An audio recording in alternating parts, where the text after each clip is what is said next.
But I also think that the ideas behind Shift as a concept are applicable to many aspects of climate change policy where we find these same market conditions holding. So where the efficient or the low carbon or the renewable solution is more expensive, and we're only seeing adoption among wealthier households, right? The idea of focusing our resources on improving affordability and increasing adoption by our least resourced households, this has really big cascading benefits.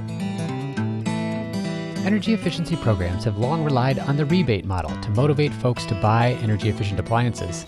But getting money back 6 to 8 weeks later only works for those who can afford the higher upfront costs. According to Marti Frank, principal at Efficiency for Everyone and director of the Shift Consortium, more than half of Americans simply buy the least expensive oven, refrigerator, or washing machine they can find. The result is that energy efficiency rebates, paid for by everyone, are only useful to wealthier households. I spoke with Marti in October 2020 about how to shift the rebate model in cooperation with local appliance retailers and how it saves more money and energy for everyone. I'm John Farrell, Director of the Energy Democracy Initiative at the Institute for Local Self-Reliance, and this is Local Energy Rules, a bi-weekly podcast sharing powerful stories about local renewable energy. Marti, welcome to Local Energy Rules. Thank you for having me. So I was hoping to just start off with understanding a little bit more about your background and why did you start looking at these issues of energy efficiency programs, appliance energy efficiency, and who's able to access the programs? Right. Well, my background is actually as an historian. That's my training. But I started working in the energy efficiency industry in 2002, mostly because I wanted what we would now call a green job. I wanted a job where I could be contributing to environmental causes and doing something I felt good about. And at that time, I was working for a nonprofit that did technical research on building commissioning, which is a really important quality assurance process for buildings.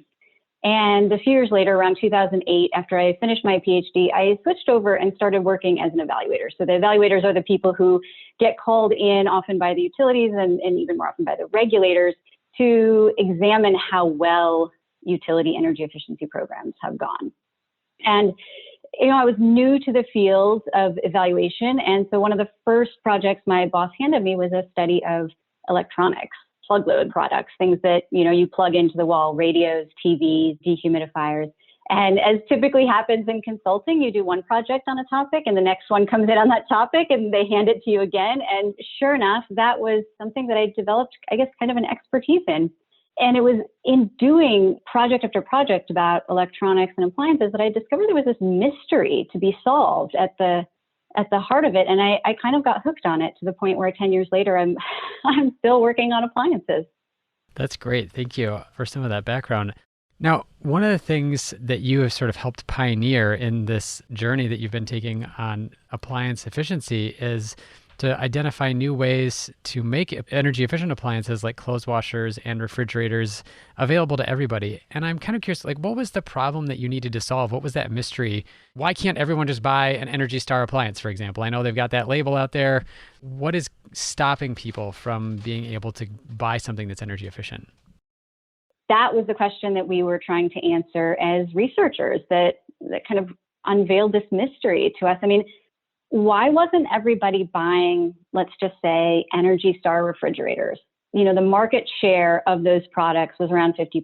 So half of people weren't buying them. And yet you'd look on a retailer's website and it seemed like every refrigerator was an Energy Star. And we do interviews with retailers and other experts, and we'd say, well, okay, what's the problem here? And they'd tell us one of two things. Either there are no barriers, or it's cost.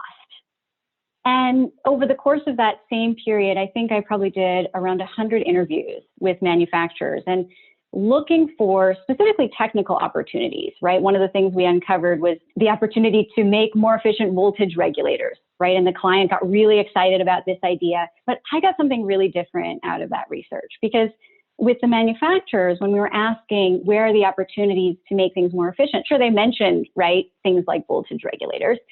And my follow-up question was always, well, why aren't you putting them in all of your products? Which are the ones that you're not putting them in? And they kept saying the same thing. And as a researcher, right, when people tell you things consistently, you're onto something. And what they were telling us was, yeah, we don't put them in the cheap ones. And so I started turning that question back on the retailers and the sales associates and asking them about the cheap products, what they call the opening price points. And they all said the same thing. Yeah, we sell a lot of cheap products. In fact, we call this the volume price points. And that was the point at which the mystery in what was a mystery in my mind, right? Why are half of people not buying something that is so widely available, right? And to which there seemed to be almost no barriers to entry. That turned out to be not a mystery to everybody in the supply chain, right? Who makes these products. It's the cheap ones. They sell in the highest volume. They're pretty much never efficient. And that, when we start to view these product markets through the lens of price, that explains what seem to be really contradictory findings, right? For half of people, the half that are buying the efficient products, the Energy Star products, there are no barriers. But it's the other half of the people who aren't buying them for whom cost is the primary barrier. And it turns out that looking at the market through this lens has really opened up not just a new understanding, I think, but really some opportunities for action. So I want to come back to that question of what action we could take to address this problem, but maybe just first to talk about what's the potential impact that we could have by making sure that everybody could buy a highly efficient appliance. So like you said, half of folks are already buying them and feel like there are no barriers. Half of folks are out there shopping for the cheapest appliance. How can addressing this problem help the buyers? Like, what is it that they stand to benefit from if they can buy an efficient appliance? But how can it help everyone? How can it help the electric utility, for example, that's serving up the energy to run these appliances? There's a couple of different benefits, and I tend to think about them as kind of like layers. So first layer is just, right, it's just energy savings. And for the buyer, honestly, at the individual product level, the energy savings are not huge. Certainly it adds up. So as a household, for example, changes over more and more of its inefficient products to efficient products, and certainly across the entire country, right? If we start to see the Energy Star or the efficient product market share at the national level going up, especially across multiple product types or categories. One of the things we're going to be working on next year is actually penciling out what this potential is. But back of the envelope calculation is somewhere between 1% and 3% of household energy use. So on the one hand, this is not like the climate change silver bullet, right? It's not big enough for that. But it is what I think in the efficiency industry, we often call the low-hanging fruit, right? This is the easy stuff. These are the savings that are basically sitting out there waiting for us to come and get them. So that's one level. But there are other benefits to doing this that to me are just as important. And really, that's the ability to help catalyze a faster pace of change in the appliance industry. Because if we can use our utility rebates, we haven't talked exactly about how we do this with Shift, but if we can use them to drive up demand for efficient products in a really substantial way, and that helps drive down the costs of those products, then it starts to clear the way for our colleagues who do things like setting minimum performance standards, codes and standards, to start upping the requirements for all products. And that essentially locks in those savings that we've generated using a voluntary utility requirement. And then as we see the baseline requirements for efficiency go up, what we almost always see is we see manufacturers continue to innovate, right? And to push the efficiency characteristics of things like the Energy Star program even higher, right? And then we start the cycle over again, right? We start using our rebates again to continue driving demand and helping make these high-end products more affordable. I know I maybe put the cart before the horse in asking you about impact before explaining how this works, but let's talk about this Shift model. How does it make it easier for everyone to purchase an efficient appliance? Who's out there that's already doing it? This is the brass tacks, right?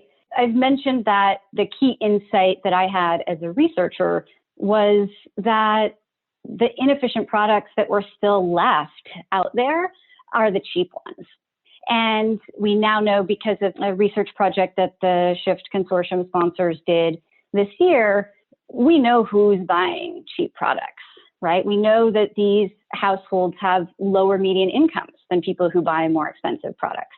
We know that they have lower educational attainment. They're much more likely to have very low incomes under $50,000. We know that they're more likely to be people of color and renters. And what is the one thing, right, that they have in common? Because their demographics do vary. The thing that they have in common is that they're shopping based on price. They are resource constrained. And we also know that the incremental cost, the added amount that you have to pay to get an efficient product at these lowest price points is really substantial.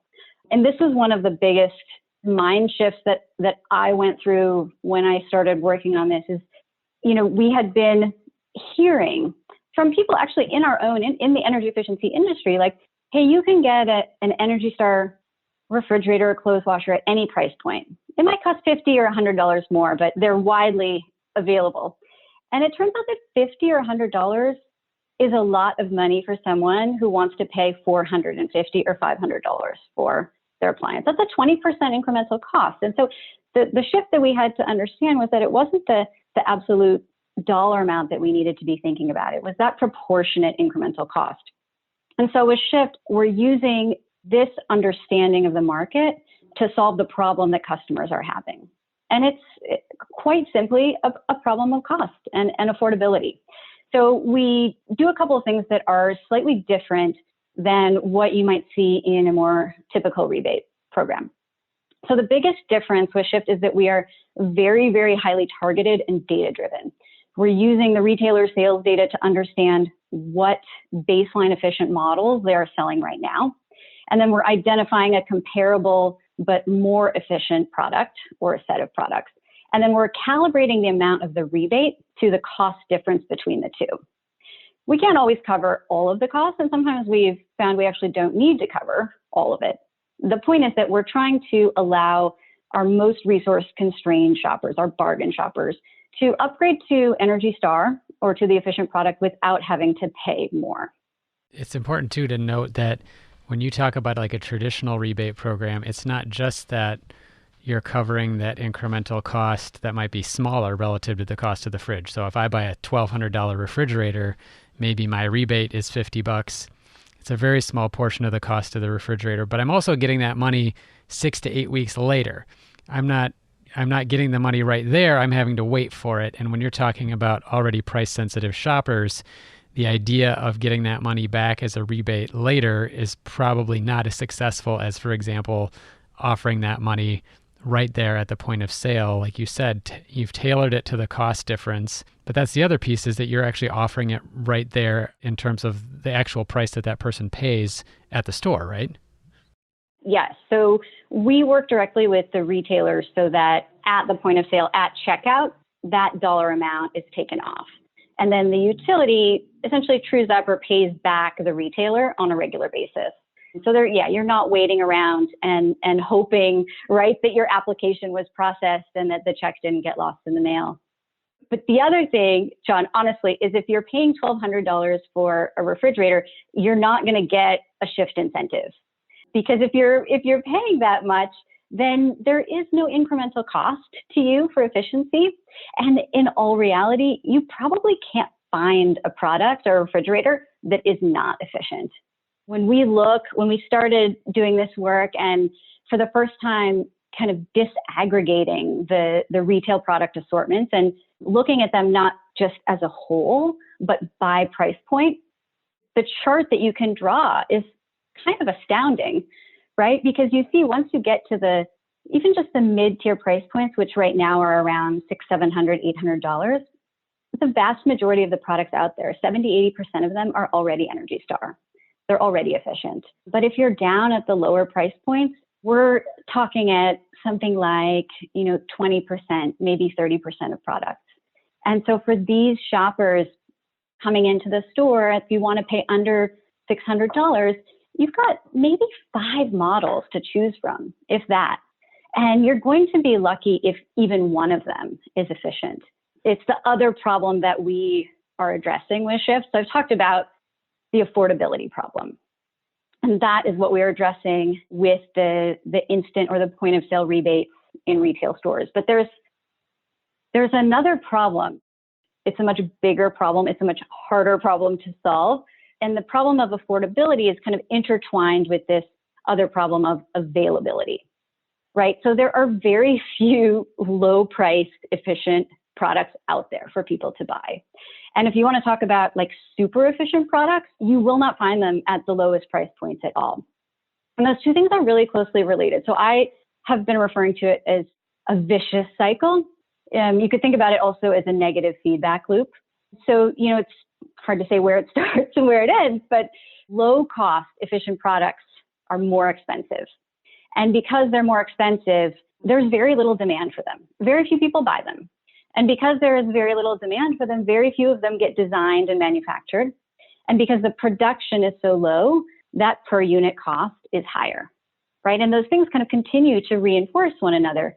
And they will continue to do that unless we act, right? Unless we intervene in that cycle to kind of convert it right into a virtuous cycle. And so we're trying to do that with the incentives that we're offering at retail, but that alone is not going to increase. We don't think it's going to increase demand sufficiently to start increasing that availability. And so the other big kind of task that we have on our plate for the Shift sponsors next year is to work directly with the manufacturers to appeal to them and encourage them to start designing better rates of efficiency into their lowest cost products. We're going to take a short break. When we come back, I ask why there aren't more low-cost energy efficiency appliances, about the problem of getting utilities involved when they aren't operating appliance retailers, and how this model of energy efficiency stops leaving people behind. You're listening to a Local Energy Rules interview with Marti Frank, Principal of Efficiency for Everyone and Director of the Shift Consortium, about this new energy efficiency model. Hey, thanks for listening to Local Energy Rules. If you've made it this far, you're obviously a fan, and we could use your help for just 2 minutes. As you've probably noticed, we don't have any corporate sponsors or ads for any of our podcasts. The reason is that our mission at ILSR is to reinvigorate democracy by decentralizing economic power. Instead, we rely on you, our listeners. Your donations not only underwrite this podcast, but also help us produce all of the research and resources that we make available on our website and all of the technical assistance we provide to grassroots organizations. Every year, ILSR's small staff helps hundreds of communities challenge monopoly power directly and rebuild their local economies. So please take a minute and go to ilsr.org and click on the donate button. And if making a donation isn't something you can do, please consider helping us in other ways. You can help other folks find this podcast by telling them about it, or by giving it a review on iTunes, Stitcher, or wherever you get your podcasts. The more ratings from listeners like you, the more folks can find this podcast and ILSR's other podcasts, Community Broadband Bits, and Building Local Power. Thanks again for listening. Now, back to the program. So I had a question about this because it made me think of the process of buying a car. And our family has 2 cars, and one is like the very basic trim level, and the other one was like the medium trim level. And I just remember as we were shopping for the cars, you have these odd price jumps where it's like the medium trim level for the car will get you heated seats and like a leather steering wheel and that cargo net that you want in the back, but they're all combined together in a weird way. And so I'm just wondering, is part of the reason why manufacturers don't do energy efficiency in a low price product because they're trying to get you to pay more for an appliance anyway, because they got a better profit margin on that more expensive appliance? It's a really good question. I do not claim to understand how manufacturers think, not yet anyways, but what I can tell you is that there's really only one reason why these cheapest bare bones products exist. And like, if you picture a clothes washer, right? What do you picture? It's probably a front loader. Maybe it's like silver, it's got maybe some chrome or, bells and whistles on it. It's digital. That is not what we're talking about. Okay. The products that are being bought are being, sold every day in this country to 1/3 to 1/2 of all buyers. They are white boxes. Okay. They are almost indistinguishable from something you may have seen on the shelves 20 or 30 years ago. And these products only exist for one reason, and that's to serve our bargain shoppers, to serve the people who want to pay the least amount possible. And so in order to get that product to market at the lowest possible cost, the manufacturer has to strip out everything but the most essential features, right? So these washers, I mean, there is nothing fancy. There's maybe 3 or 4 cycles on them. And so efficiency right now for these products, it costs more. And so that's one of the features that goes out the window.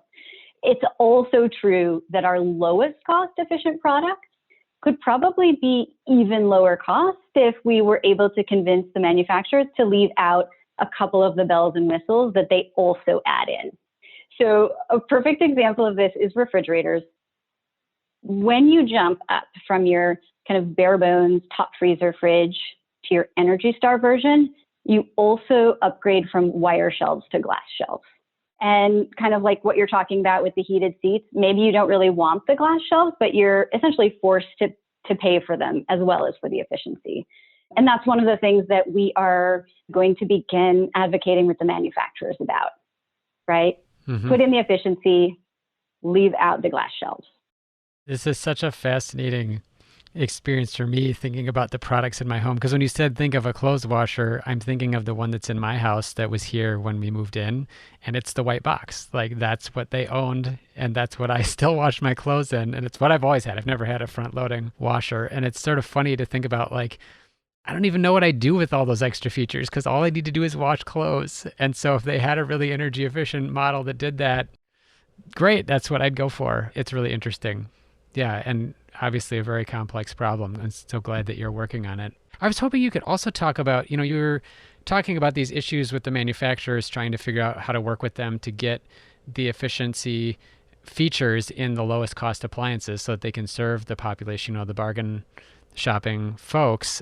And I feel in some ways it's a little bit of an injustice too. We talk a lot about racial and economic inequality, and a lot of these folks really don't have any other choice, right? Like they're not just shopping for bargains. They're really like the best that I can afford is the cheapest thing you've got. But that being said, you've got an interesting kind of coordination between retailers and manufacturers and utilities here. And utilities who offer rebates don't run the retail stores selling the appliances.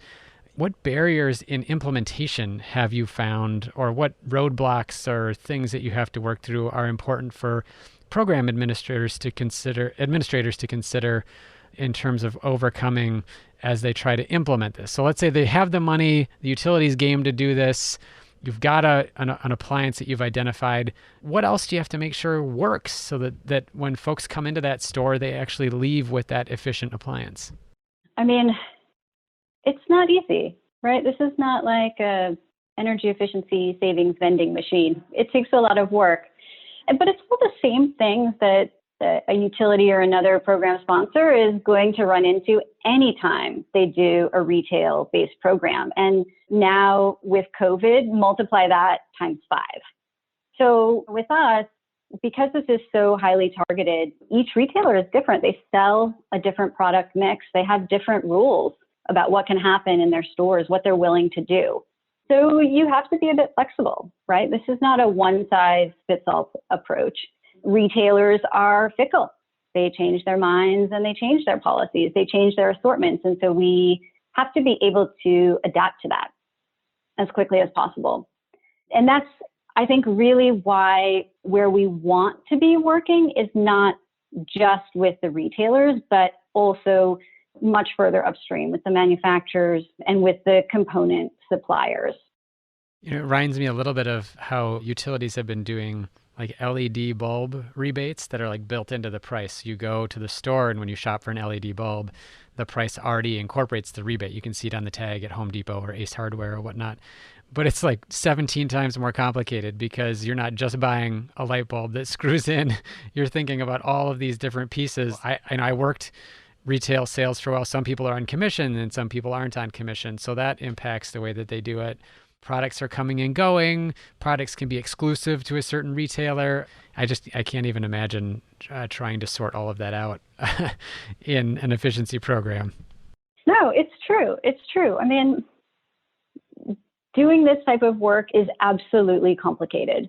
I think we have the advantage with Shift in being so highly targeted. So if a standard or more typical rebate program would pick an efficiency level, like just let's say they pick Energy Star, and then they put an incentive on every Energy Star product in the store, they're dealing with 30 or 50 or 100 different models that they're, for example, maintaining stickers or labels on. We're very, very targeted. We're dealing with certainly less than 5 models in each product category. So for the sales associates, for the field staff that are visiting these stores, there's certainly fewer like moving pieces for them to keep track of. Well, that's helpful and some good news. A lot of folks who are focused on clean energy and climate kind of already pay less attention to energy efficiency. What would you say to them about the Shift model that could illustrate why it is such an important piece of good energy policy? Energy efficiency in general, but especially when it comes to appliances or really any technology that is already widely available in the market. I think I said this before, but this is the easy stuff, right? Low carbon jet fuel, electrifying transportation. In my mind, that's the hard stuff. This efficiency, improving efficiency of appliances, this is the stuff we can't afford not to do, right? In this all hands on deck moment. But I also think that the ideas behind Shift as a concept are applicable to many aspects of climate change policy where we find these same market conditions holding. So where the efficient or the low carbon or the renewable solution is more expensive and we're only seeing adoption among wealthier households, right? The idea of focusing our resources on improving affordability and increasing adoption by our least resourced households, this has really big cascading benefits. And I think actually it's really the only way we solve the climate problem. We don't get to our emissions reductions goals by leaving out the third or half of the population who can't afford to make these changes on their own. And for me, when I look at it from that perspective, climate change isn't really an innovation problem, it's a diffusion problem, right? It's about getting the right things into each and every household. And, so it may be that using rebate to cover the cost difference between the two, maybe that's not always the right solution, right? It might not work for more expensive technologies like EVs or ductless heat pumps. But I think the Shift perspective is to be asking that question of how do we cover the cost difference for the buyers, right? Maybe it's no money down, 0% financing. Maybe it's bulk purchases that help get these products, help get the cost down to the point where we can cover the differences. I don't have all the answers by any means, but I think asking these questions and looking at it from the customer's point of view, that's one of the ways that we get to new ideas about how to make these really important technologies affordable. I just think for folks who pay attention to stuff like solar, it's sort of the sexy climate technology. There's a great lesson there, right? Like 10 years ago, solar was super expensive, and it was places like Germany that said, we will pay what it costs to see this technology develop in order to drive down the price. And it was wildly successful. And really, that's what the Shift model is about too. I love the way that you put this, that when we get in this ever third or half of folks who don't normally get to participate initially because of the price difference, that it drives down the price for everybody and it makes things available. So what a beautiful idea behind a very technical and sometimes complex seeming policy idea. I just really appreciate you laying it out in that simple way, because I think that the things that have been successful really follow that model. I appreciate hearing that. I think, one other thing I thought we should talk about Energy Star, and I think there's something else going on here, another potential benefit, and it's not something that I can describe in this kind of technical or statistical detail, but what I can tell you is that 2 numbers to me are really important. And one number is 91%. That is the proportion of people who know the Energy Star brand, right? And that's like, okay, let's just say it's nearly everybody. And then there's this other number, and that's 44%. And that's the proportion of people who say they've never bought an Energy Star product, right? So here you have potentially one of the most valuable brands ever created by the federal government, of which everybody is aware, but somewhere near half of our population has never been able to benefit from. And I think about the comment from one of the participants in the Shift Consortium's customer insight study, who did buy an appliance at the lowest price point and did not buy an Energy Star product. And, she said, energy efficiency, I mean, that would be great to have, but I can trade that off if it doesn't fit into my budget. And so I think the other benefit that we're talking about providing to people is access to something that they are aware of and that they value, but that they have never been able to obtain before. That is great. And I really appreciate you joining me to talk about the Shift model, Marti, and how we can help folks like that have access to energy efficiency because of its widespread benefits for everybody. So thank you so much. Thank you. Thank you so much for listening to this episode of Local Energy Rules with Marti Frank, Principal at Efficiency for Everyone and Director of the Shift Consortium, discussing an innovative shift in how to sell energy-efficient appliances, combining better financial incentives with better coordination with local appliance retailers. On the show page, look for links to Marti Frank's 2016 article for ACEEE and her deeper dives into how energy efficiency programs work. On our website, you can also find ILSR's research on inclusive energy financing, a crucial partner policy to make home energy efficiency improvements accessible and affordable for everyone. Local Energy Rules is produced by myself and Maria McCoy, with editing provided by audio engineer Drew Berschbach. Tune back into Local Energy Rules every 2 weeks to hear more powerful stories of communities taking on concentrated power to transform the energy system. Until next time, keep your energy local, and thanks for listening.